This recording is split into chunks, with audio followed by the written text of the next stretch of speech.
भक्ति वासुदेवाय नमः। श्रीमद् भगवद गीता जी का 11वां अध्याय। अर्जुन ने कहा, हे भगवान, मुझ पर कृपा करके अत्यंत गुप्त आध्यात्मिक विषय वचन जो आपने कहे उनसे मेरा मोह दूर हो गया है। हे कमल नेत्र, मैंने जीवों की उत्पत्ति और नाश का कारण और आपका अक्षय महात्म्य आपके मुखारविंद से विस्तार पूर्वक सुना। हे पुरुषोत्तम, आपने जैसा अपना वर्णन किया वह आपका रूप देखने की मेरी इच्छा है। हे योगेश्वर, हे मधुसूदन, आप यदि मुझे उसको देखने योग्य समझें तो आप अपना वह अवयव रूप मुझे दिखलाइए। श्री भगवान ने कहा, हे पार्थ, नाना प्रकार के, नाना वर्णों के, नाना आकार के मेरे सहस्त्र दिव्य रूपों को देख। हे भारत, तुम वसु, रुद्र, अश्विनी कुमार, मरुदगण और पहले कभी नहीं देखे थे ऐसे आश्चर्य देखो। हे गुणाकेश, चराचर सहित यह जगत देखो तथा और जो कुछ देखना चाहो यहाँ मेरी देह में देख लो, परंतु इन नेत्रों से मुझे नहीं देख सकोगे, इसलिए मैं तुमको दिव्य नेत्र देता हूँ, उनसे मेरा दिव्य रूप देखो। संजय ने धृतराष्ट्र से कहा कि हे राजन, इस प्रकार श्री कृष्णचंद्र जी ने अर्जुन से कहा और उसको दिव्य दृष्टि देकर अपना अलौकिक रूप दिखाया। उस विश्व रूप के अनेक मुख, अनेक नेत्र थे, उनमें अनेक अद्भुत दृश्य थे। देह पर अनेक सुंदर सुंदर आभूषण तथा आयुधों से सुसज्जित थे। देह पर दिव्य दिव्य वस्त्र थे, दिव्य गंध शरीर पर लगे थे। उस समस्त आश्चर्य में अनंत देव के सब ओर मुख दिखाई देते थे। आकाश में यदि हजारों सूर्य की प्रभा एक साथ हो तो उस महात्मा की प्रभा की समानता न कर सकेगी। उस समय अर्जुन ने देवादिदेव के शरीर में अनेक प्रकार से विमल इस समस्त जगत को एकत्रित देखा। तब अर्जुन आश्चर्य से चकित हो गया, उसका शरीर रोमांचित हो गया। उसने शीश नवाकर हाथ जोड़कर कहा, हे देव, तुम्हारी देह में सब देव, भिन्न भिन्न प्राणियों के समुदाय, कमलासन में बैठे हुए देवताओं के ईश, ब्रह्मा, संपूर्ण ऋषि और दिव्य सर्पों को मैं देखता हूँ। हे विश्वेश्वर, तुम्हारे अनेक भुजा, अनेक उदर, अनेक मुख, अनेक नेत्र हैं। तुम्हारा रूप अनंत है, तुम्हारे अंत तथा आदि को नहीं देखता, किंतु समस्त विश्व में तुम्हारा ही रूप देखता हूँ।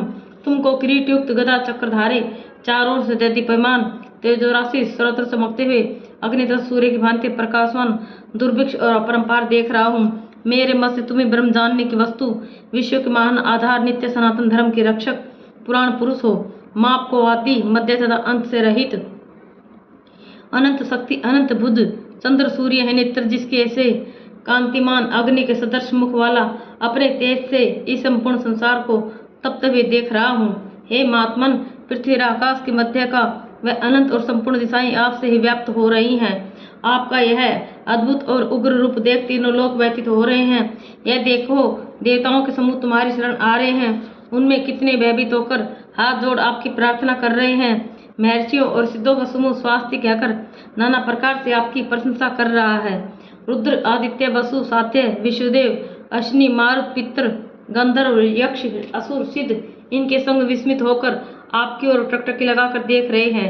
हे महाबाहु, अनेक नेत्र, अनेक बाहु, अनेक जांघ, अनेक पेट, कराल, दंत, तिक्त, आपका विशाल रूप देख सब अत्यंत भयभीत हो रहे हैं और मैं भी घबरा रहा हूँ। आकाश तक पहुँचे हुए आपके प्रकाशमान, अनेक वर्षों से फैलाए हुए मुख के जलने वाले विशाल नेत्रयुक्त तुमको देखकर हे विष्णु, मेरा जी घबरा रहा है, मुझसे धैर्य धरा नहीं जाता और चित्त स्थिर नहीं होता। हे देवेश, हे जगन निवास, इन भयंकर दाढ़ वाले और कालाग्नि के सदृश आपके मुखों को देखकर मुझे दिशा नहीं सूझती, मैं शांति नहीं पाता, अतएव मुझ पर दया करो। धृतराष्ट्र के दुर्योधनादिक पुत्र अपने साथ अनेक राजाओं सहित और भीष्म, द्रोण और कर्ण तथा हमारी ओर से मुख्य मुख्य योद्धा बड़ी बड़ी दाढ़ों से युक्त विकराल आपके मुख में शीघ्रता से प्रवेश कर रहे हैं। उसमें कितने लोग आपके दांतों में दबकर ऐसे दिखाई देते हैं मानो उनका शरीर चूर्ण हो गया है। जैसे नदियों की अनेक जलधाराएं जब समुद्र की ओर बहती हैं, वैसे ही मनुष्य लोक के वीर आपके प्रज्वलित मुखों में प्रवेश कर रहे हैं। अग्नि पतंगे जैसे गिरते हैं, सब लोग भी अपने नाश के लिए आपके मुख में बड़ी तेजी से प्रवेश कर रहे हैं। हे सुनो, जलते मुखों के चारों ओर से अब सब वीरों को निगल कर आप जीभ चाट रहे हैं। आपकी तीक्ष्ण प्रभाएं समस्त संसार को तेज से व्याप्त कर तृप्त कर रही हैं। यह भयानक रूपधारी कौन है, यह मुझसे कहो। हे देवर, आपको नमस्कार है, मुझ पर आप प्रसन्न हो जाओ।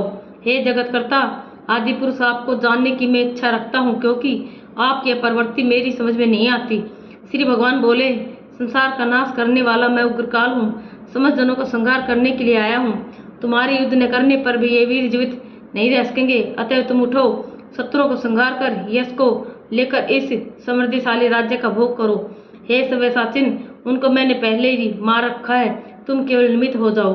मेरे मारे हुए द्रोण, भीष्म, जयद्रथ, कर्ण और अन्य योद्धाओं को मारो। घबराओ मत, युद्ध करो, तुम संग्राम में शत्रुओं को जीतोगे। संजय ने कहा। इस प्रकार श्री कृष्ण जी के वचन सुन मुकुटधारी अर्जुन हाथ जोड़कर कंपित और भयभीत हुए साष्टांग प्रणाम कर नम्रता पूर्वक बोले, हे ऋषिकेश, आपके गुणगान करने से सब संसार प्रसन्न और प्रेम मगन हो रहा है।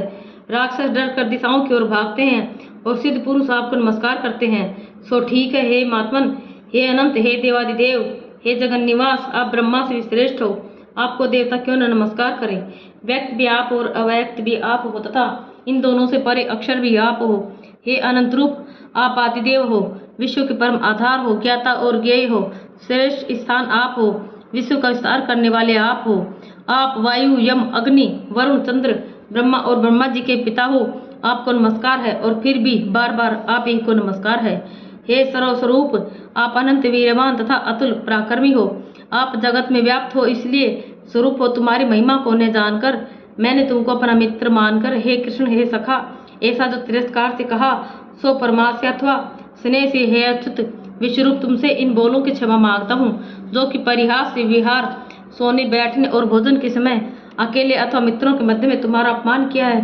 तुम इस स्थावर जंगम रूप लोक के पिता, पूज्य और महान गुरु हो, त्रिलोकी में भी तुम्हारे समान कोई नहीं है, तुमसे अधिक अतुल प्रभाव कहाँ से होगा। इसलिए हे ईश, तुमको सिर झुकाकर प्रणाम करके यही प्रार्थना करता हूँ कि मुझ पर कृपा करो। हे देव, जैसे पिता पुत्र के, मित्र मित्र के, प्रिया के अपराधों को क्षमा करता है, वैसे ही तुम मेरे अपराधों को क्षमा करो। हे देव, जो पहले कभी नहीं देखा ऐसा आपका रूप देखकर प्रसन्न हूँ और भय से मेरा मन व्याकुल है, इसलिए वही पहला रूप मुझको दिखाओ और हे देवेश, आप प्रसन्न हो जाओ। हे सहस्त्रबाहु, हे दिव्य मूर्ति, मैं फिर आपको वही किरीट, गदा और हाथ में चक्र धारण किए हुए देखना चाहता हूँ। श्री कृष्ण भगवान ने कहा, हे अर्जुन, मैंने प्रसन्न होकर तेजोमय, अनंत, आद और विश्वरूप अपने योग के प्रभाव तुमको दिखलाया, जिसको तुम्हारे अतिरिक्त इससे पहले किसी ने नहीं देखा था। हे पांडवों श्रेष्ठ, मनुष्य लोक में तुम्हारे सिवाय कोई वेदों के अध्ययन, दान, अग्निहोत्रादिक और घोर तपों को करके भी यह रूप धारण किए मुझको नहीं देख सकता। मेरा ऐसा भयानक रूप देख तुम व्याकुल और मूढ़ न हो, भय त्याग प्रसन्नचित होकर फिर तुम मेरा वही रूप देखो।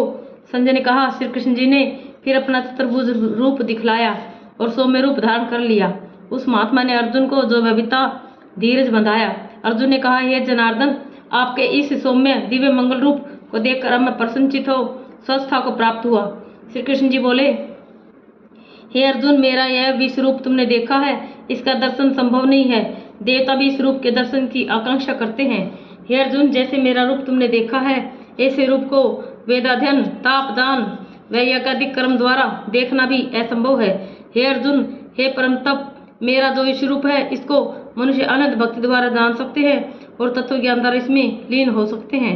हे अर्जुन, जो कोई मनुष्य मेरी भक्ति के लिए कर्म करते हैं, मुझको सर्वोत्तम मानते हैं, मुझ में ही भक्ति रखते हैं, सब संसारिक सुखों से मुख मोड़ चुके हैं, संपूर्ण प्राणी मात्र से वैर त्याग चुके हैं, वे ही मुझको प्राप्त हो सकते हैं। इति श्रीमद् भगवद गीता सुपनिषद सुब्रह्म विद्या योग शास्त्रे श्री कृष्ण अर्जुन संवादे विश्व रूप दिव्य नाम एकादशो अध्याय समाप्तः। 11वें अध्याय का महात्म्य। श्री नारायण जी बोले, हे लक्ष्मी, अब 11वें अध्याय का महात्म्य सुन। तुंगभद्र नामक नगर था, जिसके राजा का नाम सुखानंद था। वह श्री लक्ष्मी नारायण की सेवा बहुत करता था। वहाँ एक ब्राह्मण बड़ा विद्वान पंडित रहता था। वह ब्राह्मण नित्य गीता जी के 11वें अध्याय का पाठ करता था और राजा भी वहाँ नित्य लक्ष्मी नारायण की सेवा करता था और पाठ भी नित्य सुन करता था। ऐसा करते करते बहुत काल व्यतीत हुआ। एक दिन राजा घर को गया। उस दिन अति देशांतर फिरते फिरते नगर में आए। अतिथियों ने राजा से कोई जगह मांगी। राजा ने बड़ी हवेली खुलवा दी जहाँ अतिथि उतरे। राजा ने सीधा दिया। रसोई कर अतिथि बड़े प्रसन्न हुए और अमृत ले राजा उनके दर्शन को गया। राजा का बेटा भी साथ था, कई भरते साथ थे। राजा उस हवेली में आया और जो मैन था उसके साथ बातचीत करने लगा और राजा का पुत्र वहाँ खेलने लगा। वहाँ एक प्रेत रहता था। उस प्रेत ने राजा के पुत्र को मारा। चाकरों ने राजा को खबर करी। राजा इतनी सेवा करता कथा श्रवण करता था, परंतु पुत्र के मोह में राजा के मन में दुर्बुद्धि आ गई। राजा बोला, हे संत जी, आपका दर्शन हमको बहुत फला है। एक पुत्र था, सो प्रेत ने मार दिया। तब ब्राह्मण ने कहा, हे राजा जी, चलो देखे कहाँ है तेरा पुत्र। राजा ब्राह्मण महंत भी वहाँ आए जहाँ राजकुमार मरा पड़ा था। तब ब्राह्मण ने कहा, अरे प्रेत, तू इस लड़के पर कृपा दृष्टि कर, जो लड़का जी उठे। और मैं तुझे गीता जी के 11वें अध्याय का पाठ सुनाता हूँ, तू उसे सुनकर इससे तेरा कल्याण होगा। विप्र ने गीता के 11वें अध्याय का पाठ किया और प्रेत पर जल छिड़का। तत्काल प्रेत की योनि छूटकर देवदेही पाई और राजा का पुत्र उठकर सावधान हुआ। प्रेत श्याम सुंदर चतुर्भुज रूप होके खड़ा हो गया, स्वर्ग से विमान आए और उनमें चला गया। ओम नमो भगवते वासुदेवाय नमः।